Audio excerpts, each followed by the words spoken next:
সবাই মিলে আমরা একসাথে ফিল করি যে আমাদের প্রথম কাজ হবে বাংলাদেশের ক্রিকেটের রেপুটেশন ঠিক করা।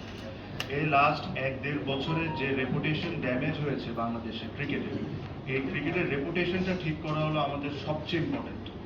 আমাদেরকে একটা দায়িত্ব দিয়ে আনা হয়েছে যে free and fair election help করা 3 মাসের মধ্যে। আমরা এটা যে আমাদেরকে যে দায়িত্ব দেওয়া হয়েছে, আমরা এই দায়িত্বটা যতটা অনেস্টি ভাবে আমরা এই জিনিসটা করতে পারি আর যতটা দ্রুতভাবে আমরা এই জিনিসটা করতে পারি আমরা এই জিনিসটাই করব।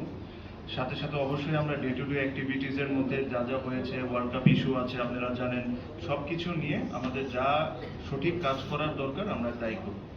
কিছু কিছু সিদ্ধান্ত আজকে আমরা নিয়েছি ক্রিকেট বোর্ডের মিটিংয়ে, যেটার মধ্যে একটা যেটাতে আপনাদের হেল্প আমার সবচেয়ে বেশি দরকার।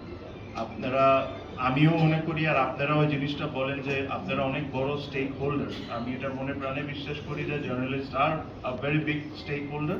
তো এই যে সিদ্ধান্তটা আমরা নিয়েছি, এই সিদ্ধান্ততে আপনাদেরকেও একটু জিনিসটা মেনটেন করতে হবে। আমরা লাস্ট অনেক বোর্ডে দেখেছি যে বিভিন্ন বোর্ড ডিরেক্টর বিভিন্ন সময় ইন্টারভিউ বা বিভিন্ন সময় অনেক কিছু বলেছেন।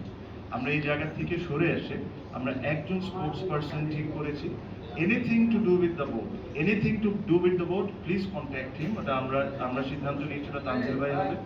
সো আপনারা এই জিনিসটা একটু মেনটেন করেন, তাহলে আমাদের জন্য কাজ করাটা সহজ হয়ে যাবে। কারণ আপনারা যদি ধরেন আমাকে পাইলেন বা আরেকজনকে পাইলে একটা প্রশ্ন করে ফেললেন, তাহলে এই ইউনিটিটা আমাদের ব্রেক হবে। যেহেতু আপনারা আমাদের পরিবারের একজন সদস্যই, তো এই জিনিসটা আপনাদেরকেও মেনটেন করতে হবে যে ক্রিকেট বোর্ড রিলেটেড বা কোনো সিদ্ধান্ত যদি আমরা নিয়ে থাকি, এটা তানজিল ভাই এসে এটা আপনাদেরকে টাইম টু টাইম যখন দরকার মনে হবে তখন আপনাদেরকে জানাবে।